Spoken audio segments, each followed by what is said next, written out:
It's here. We are redefining what it means to sit at the girls' table. Hello, everybody. Welcome back to the Girls Table, a podcast where founders, careers, and investors share their stories. Today, I'm joined by Pragathi Guruprasad, who is the co-founder of Soma Ayurvedic, a luxury lifestyle and beauty brand that highlights goodness from the Indian forest. Pragathi has spent the last decade in the entertainment industry, both in India and the U.S., lending her voice to over a dozen Indian films, releasing independent albums, touring worldwide, and appearing in numerous films and TV shows in Hollywood. Pragathi is one of the first South Asian faces of brands like L'Oreal, NYX Cosmetics, Colourpop, Elf, Too Faced, just to name a few. She has amassed a dedicated following of over 1 million across socials. Pragathi also runs an NGO called an alt organization that helps provide sustainable livelihoods for those in rural India with multiple disabilities. Most recently, Pragathi's Super Bowl commercial also received 2 Emmy nominations. So Pragathi, thanks so much for coming on today. How are you feeling? Thank you so much for having me. I'm really excited to be here, feeling fantastic. It's a gorgeous day in LA, and so I'm so excited to chat. Yeah, me too. I actually haven't been outside yet, so hopefully later today I'll finally see the sun. Absolutely. Well, your career obviously has gone from being in the entertainment industry to being a founder. So I want to start off with, when you were growing up, what did you always want to be when you grew up? I think that's a really interesting question because I don't ever think I had like a go-to. I was never like, oh, this is exactly what I'm going to do when I grow up. But I do remember loving being on stage. I loved being on camera. I even remember my parents like submitting me to like a child or like a children's modeling agency, and we like took all these pictures when I was like 6 or 7 years old. So I really think it like set me up to be like, oh, this is totally what I want to do. But that being said, it was just such a non-traditional thing, especially, coming from the family background and, being South Asian, like it was such almost like a taboo thing to want to do that it was never like seriously pursued. But I was always so creative and artistic, and I loved the camera and the makeup and the stage and, everything. So I think that was almost like, it was almost written for me is what I like to say. And are you still doing it on the side right now, or now are you fully invested in being a founder? Yeah, I actually am doing it on the side a little bit. I will say that being a founder, I'm sure, as you know, takes up 150% of your time. But I love, still dipping my toes in so many of the other things that I've been involved in. Yeah, so I want to touch a little bit about what you're building right now. So can you tell us a little bit about how Soma Ayurvedic started and how you first became involved? Yeah, so my co-founder Arjun and I actually met in 2020 right before he launched the brand. And I officially came on as a co-founder about a year ago. But prior to that, I was, a very dear friend of the brand. I want to say I was almost an advisor because Arjun and I were such good friends that we would constantly go back and forth about what the brand was doing, about influencers, about modeling, about, new product launches, about what the brand should be doing. And we would always, get these coffees or chat over breakfast or lunch over what the industry is looking like. And I was almost like his eyes and ears outside of him, being involved in the industry. And so when I officially came on about a year ago, it felt like the perfect fit, and it felt like it made so much sense. And I think the brand really started, to bring Ayurveda to the mass market and to really help people understand that this is like an age-old tradition of, and it's the oldest practiced form of like holistic health. And so to really bring that to the Western audience and the mainstream customer, to tell them that, this is a better for you beauty product that has some of the best ingredients in the world is really what our mission has been. Mm-hmm. And you mentioned that you met Arjun. So where exactly did you guys meet? And then when did you guys ultimately kind of just have that conversation where you're like, yeah, you're going to come on as a co-founder? Yeah, it's actually a really funny story. We met through a roommate that I had at the time. My roommate and him had kind of grown up in the same city and had known each other since, childhood. And she had just introduced me to him saying, hey, Pragathi's kind of in the industry and you're starting this brand. It would be great for you guys to connect. And so we, that's how we became friends. And for a long time, Arjun was looking for a co-founder. And funnily enough, I was helping him find one. And I was like, hey, how about this person? How about that person? And I remember he'd taken me out for my birthday. I think it was lunch. And we were sitting and just going back and forth on names and, what he's looking for. And I think it was kind of a light bulb moment for both of us where it was like, why shouldn't that person just be you? And it was, funnily enough, the most straightforward, easiest conversation I've ever had. Wow, I love that. So were you a big user of the product before you ultimately went on, or what really attracts you to the product? Absolutely. I was the number one fan, and I always tell Arjun this, like anything he would ever ask for, like it was just such a personal connection to the brand that I can't, explain. I loved what Arjun was doing, and it was so interesting to see, a man in beauty and, having all these great ideas, coming out with these incredible products. And, I had done everything from creating content for the brand. I was the face of one of my favorite products, the jasmine body oil. I was helping them, with product formulations. Like there was so much that I was already so deeply involved in that it really didn't, once I got the title, it wasn't that much different. Yeah, so you talk a little bit about how natural all the ingredients are and what makes it really unique compared to other luxury lifestyle or beauty products. Yeah, so I really like to say that it's like a better for you beauty product, and you're getting to try some of the best raw materials and ingredients that India has to offer, which are already in a lot of, mainstream and very popular beauty products that you find today, but certainly not in the form that, we're able to source it. And like, I think we have such strong manufacturing partners and such strong formulations that we're able to just get the best raw materials from India. And I think that the mass market is just yet to experience that. And I think that's what's so exciting about Soma Ayurvedic. Yeah. So how did you guys take the product from that idea stage to sourcing those ingredients in India and ultimately building it and then obtaining those first customers? Yeah, I think the initial days, and even to this day, when we're looking to proliferate into different categories, like we started in 2020 with skincare with 3 topical skincare products, and then in 2021 we launched a body oil, and then most recently we've launched fragrances. So we've kind of gone from category to category, and I think really the idea to final product has been very much from customer feedback. When we first launched skincare in 2020. It was just like, okay, we want to do this. We want to, have these better for you Ayurvedic skincare product or beauty products. Skin was the easiest, place to go.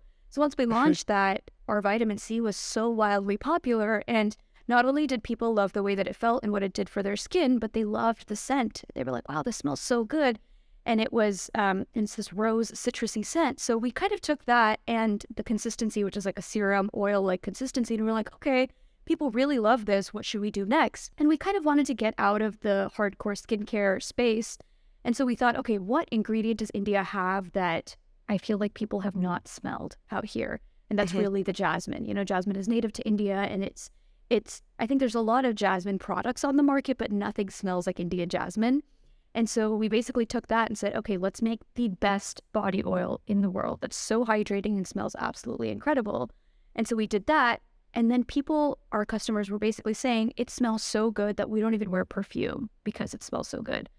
And so we literally took that and we were like, okay, what other ingredients can we make and how can we create perfume oils that have these very unique, incredible scents, but that are also good for you? No alcohol, no, ingredients that you don't want to put on your body. And so I think really idea to product has been so much about listening to what people want and where really the market is going. So did you guys do a trip together to India to actually go ahead and try all these scents and ultimately bake the product? Or how did you get the manufacturers to actually build it? Yeah, so Arjun has actually made a trip out to India when we were creating these perfumes.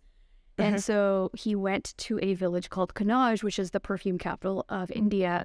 And it's a small little village where they've been creating, perfumes for decades. And so he was able to go and formulate and really, pick ingredients from the gardens and from the fields to really see how things match together. And it was a very hands-on process. I have not gone yet, but I'm hoping to make that trip out this year. Yeah, no, that's awesome. I actually haven't heard of that. So that just sounds really cool. And then what about the regulations? So you have this product, you're obviously selling it in the US. What is it like in terms of the regulations required to be able to sell a product like this that's going on consumers' actual skin?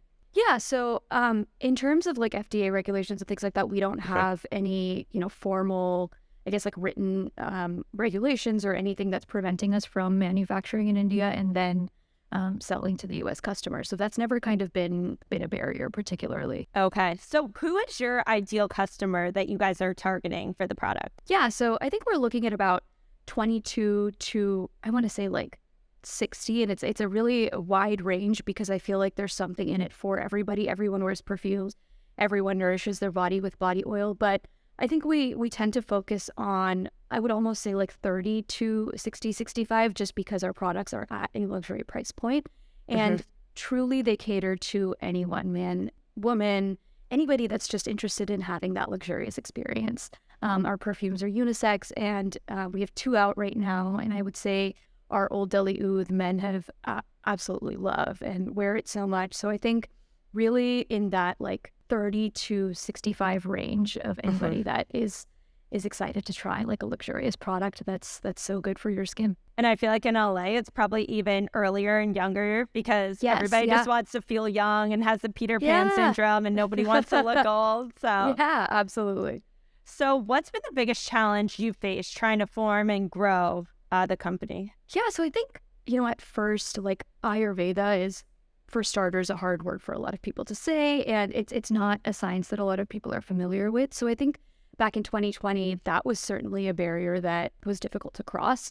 I would say that things have drastically changed in the last 3 years, especially with adjacent industries growing so rapidly, like yoga and food and beverage. Like yoga it goes hand in hand with Ayurveda, and I think even food and beverage, especially like a place like LA, so many adaptogens and things they're putting in food and drinks these days are Ayurvedic, like moringa or ashwagandha.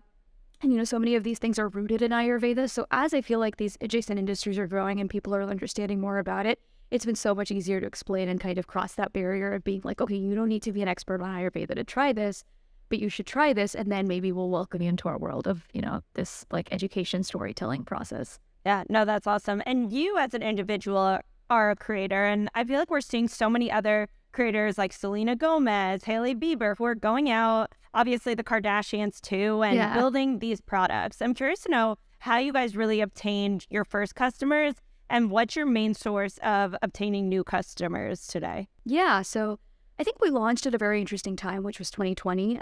It was literally January of 2020, and then we all went into lockdown in March. And surprisingly enough, it was such a great time to launch a beauty brand because people were just sitting at home ordering things and trying them. And we essentially just, sat at home, and we were able to learn so much about our customers, so much about what they were purchasing, what they liked, what they disliked. And and it was also the time when TikTok was kind of growing and, blowing up almost. So we were able to see these like real-time reviews. And so I think learning about our customers and customer acquisition was so interesting at that time because everyone was locked down. Everyone was just ordering and wanting to try some new things. And so that was so helpful for us.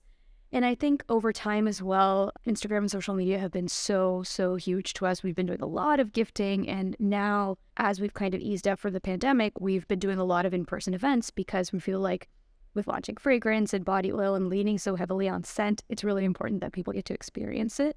And so I think both of these things have been so helpful for us. Yeah. And obviously these cost a lot of money between like events and even sending these free gift bags to creators in hopes that they'd post. So have you guys raised any round of funding, or have you guys been able to really pay to get the raw materials, get the product out to different users and customers? Yeah, so that's a great question. The brand has been bootstrapped to date, and we are actually in the midst of our first round of fundraising.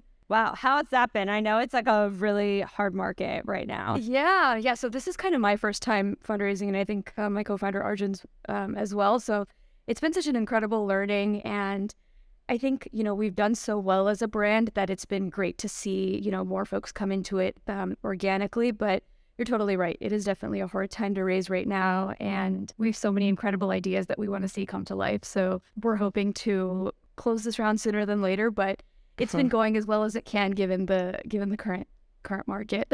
Yeah, and CPG products I feel like are really hard too, especially I'm in the venture world, and I feel like whenever we see one, it's just really hard because of the exit opportunities where it's either acquired, but you don't see as many go public. But I think being able to obtain those first customers and grow your company to now where you're bootstrapped and able to actually show those customer acquisitions is really huge. So Definitely.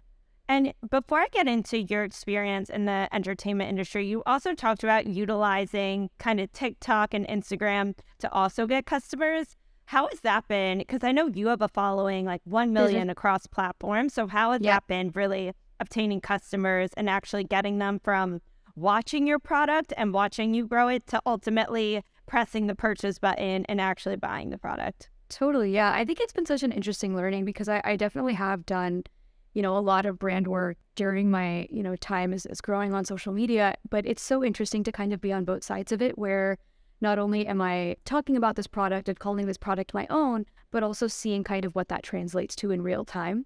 And I think it's been such an interesting learning because my audience, I think, across socials are worldwide through, all of the entertainment pursuits that I've done and my career in India as well as in the US.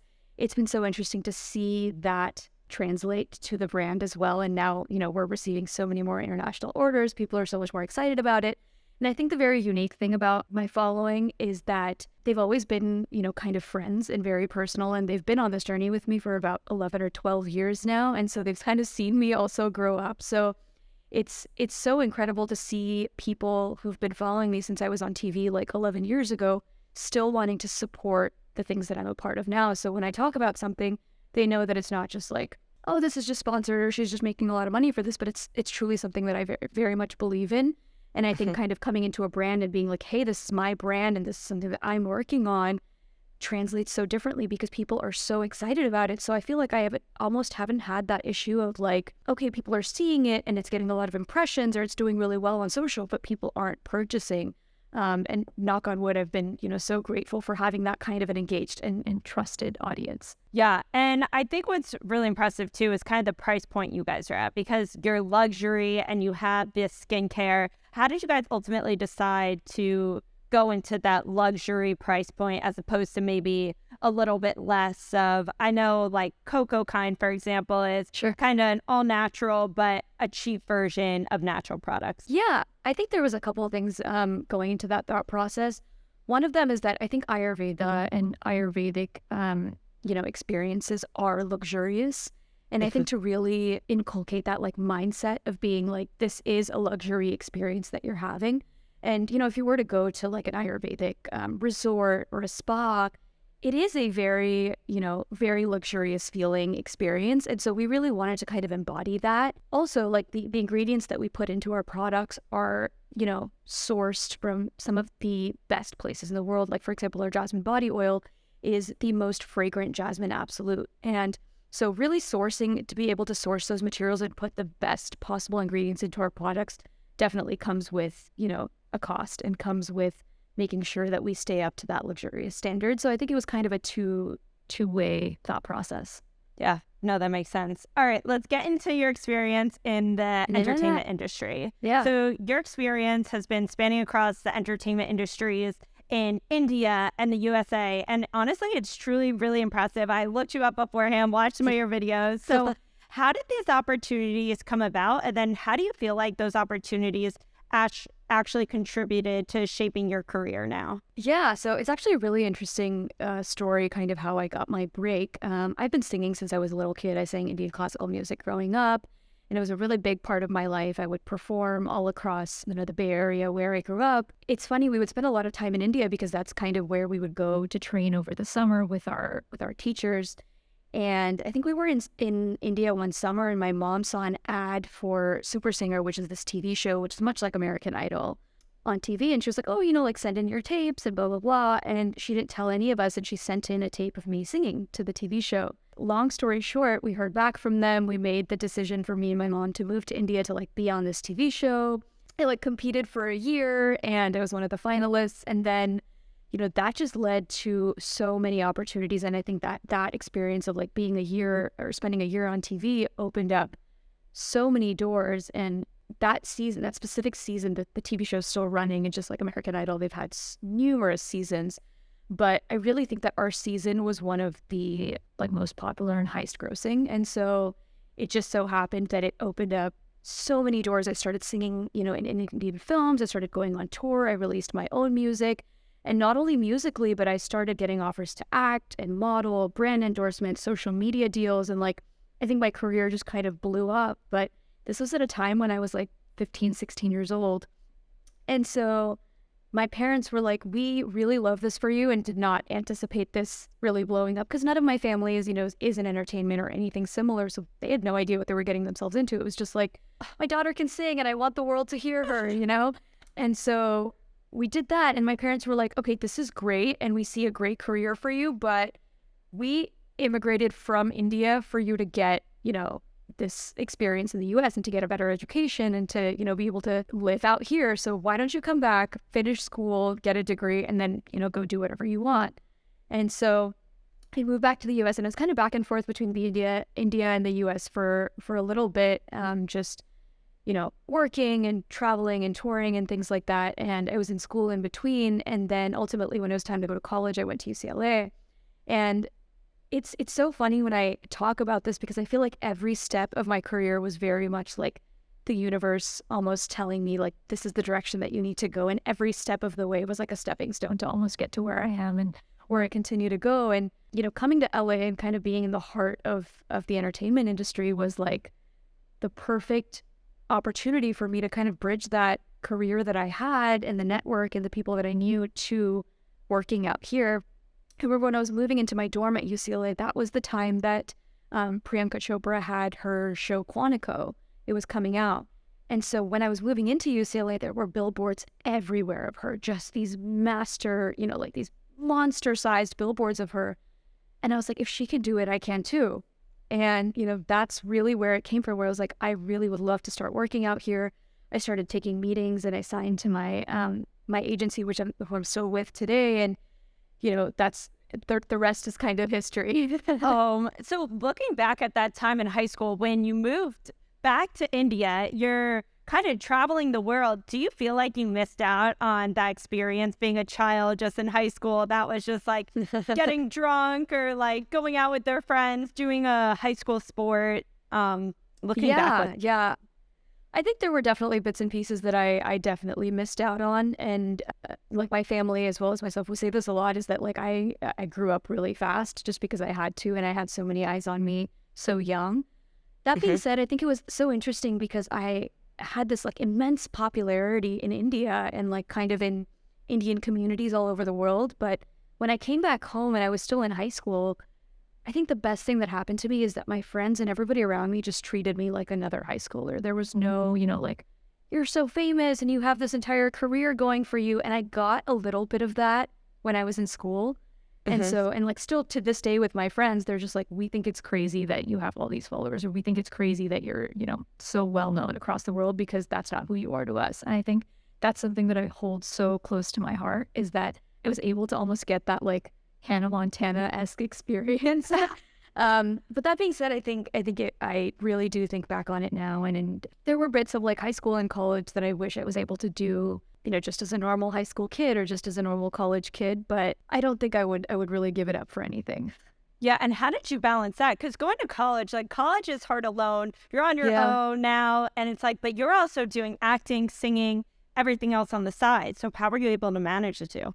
Yeah, it's crazy. I think about it now and I'm like, I don't know how I did it, and I don't think I could ever do it again. But I was on tour so much of when I was in college that I would basically go to class like Monday through Thursday, and then I would fly out on Friday to some part of the world, and then perform somewhere Friday, perform somewhere Saturday, and then like sometimes perform somewhere Sunday, like take the red eye or flight back to make it to class back on Monday. And I did that for 4 years. And it was, I don't know, like now I get to the airport and take one flight every like month and a half, and I'm like, I'm so tired. Like, I have no idea. I have no idea how I did. I would study for finals on flights. Like, I think I really just like kind of mastered being able to do both, because for me, like, I loved UCLA and I loved, the people that I met there and the experience that I had. But at that time, it was very much about, I just need to get this degree and I need to be done with it. So it was almost like a one-track mind of like, only if I do this will my parents let me, go and live my best life. Yeah. So what are the main skills you think you learned during that time of being in the entertainment industry that's really helped you be a successful founder today? I think multitasking is like the first thing that comes to mind. I think being able to like kind of switch your brain off between these different things, like, studying for finals or finishing a paper on the airplane, but then being on stage in front of, tens of thousands of people the next minute, I think really is about being able to almost train your brain to do that. And so I think that I would say is almost like the biggest thing. And also it's like, when you have a job or something that you care so much about and that you love so much, it doesn't really feel like work. And so I think for me, touring and acting and modeling and all of that was that. And so I think back on it, I'm like, how did I do that? And it's like, I did that because I loved it so much. And I think that's also something that I feel now where it's like, I get to wake up and I get to, build this brand and, cater to so many thousands of people all over the world. And I think that's so exciting. And I love it so much that it doesn't feel too crazy. Yeah, your story is so impressive. But then you also run an NGO called an all organization aimed at providing sustainable livelihoods for individuals with multiple disabilities in rural India. So could you also tell us about that initiative and what made you first get started with that? Yeah, so a little bit more about the initiative. It's Andal is a nonprofit organization, and we work towards empowering people with disabilities by creating, sustainable livelihood opportunities. And so really our goal is to enable people with disabilities to have opportunities like everybody else, to be able to build friendships, to be able to make decisions for themselves, to be able to explore their interests, to be able to have full-time jobs in whatever career that they want. And I think that's really our aim with Andalt. And unfortunately, especially in India, and I think in other rural parts of the world, people with disabilities are often looked down upon, and they're not considered, able enough to be able to lead a normal life. And I think that's really what we're trying to change. I actually got involved during the pandemic. So the organization itself was founded by my sister-in-law out in India. And so during the pandemic, what was happening was that even the little jobs that they did have, they weren't able to go to. And obviously their risk of getting sick and getting COVID was so much higher that they were forced to stay at home, but that ultimately meant that they weren't able to put food on the table. And so we were kind of in crisis mode where my sister-in-law called me and she was like, listen, we really need to put together grocery kits for these people and find ways to deliver them because they literally don't have food. They don't have food for their next meal. So it was almost such an high stakes, important thing to have to fundraise for. And we were brainstorming, and ultimately I got involved by using my social media and doing this campaign where everybody who donated a certain amount of money, and it's shocking because it was $13 to feed an entire family of 4 for 1 month. And oh my God. It was just mind blowing to me that you could donate as much as you pay for, 2 lattes, and you could feed a family for an entire month.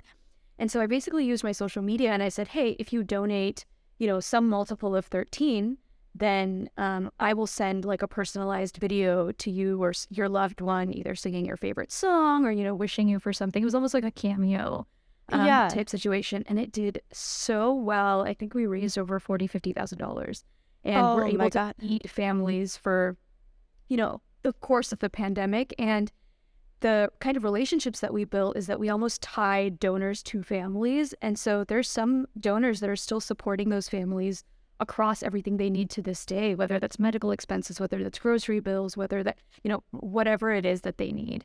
And so we were able to build these incredible relationships. And I was like, I'm sitting on a gold mine. I have all these people that are so willing to donate.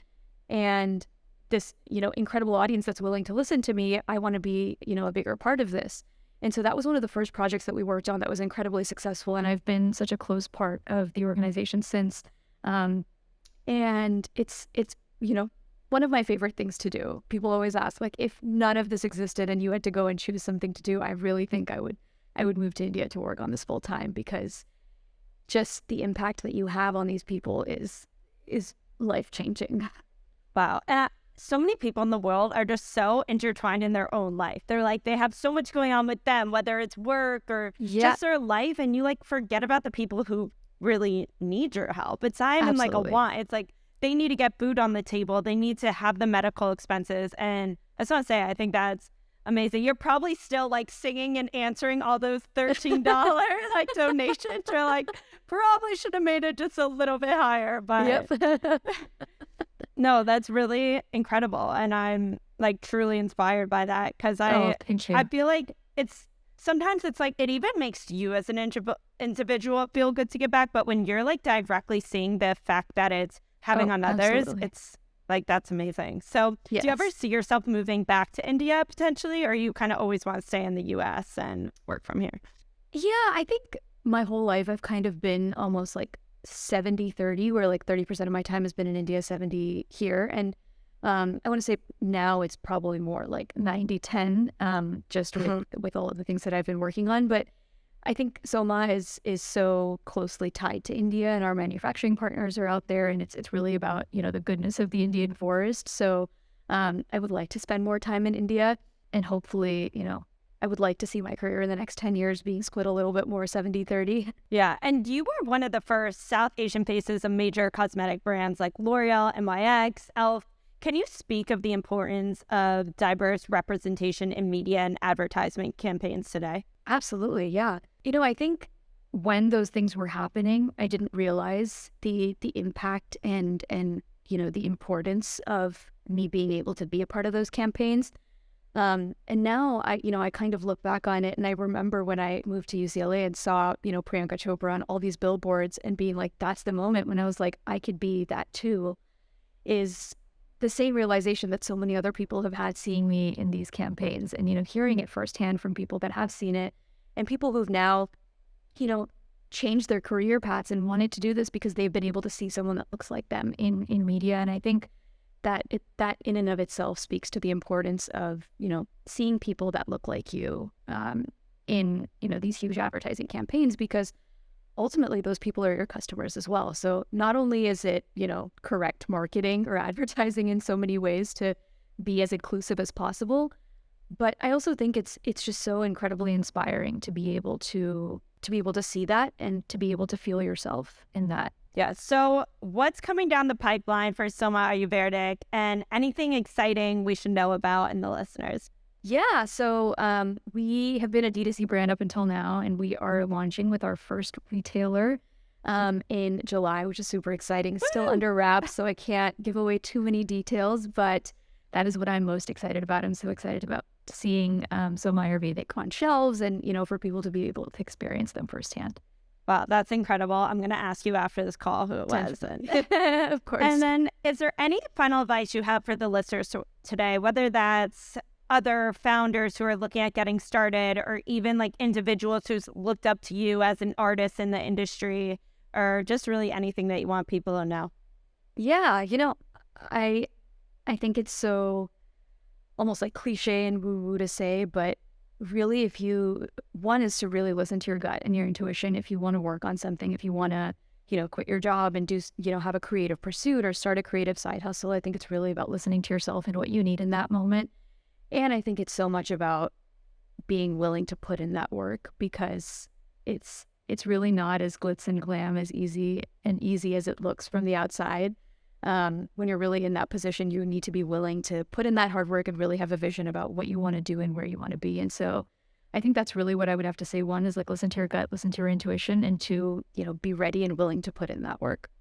Yeah. Awesome. Well, thank you so much for coming on the Girls Table today. I know you are on Twitter, TikTok, Instagram. So what's the best place for people to connect with you? Absolutely. It's at Pragathi Guru everywhere.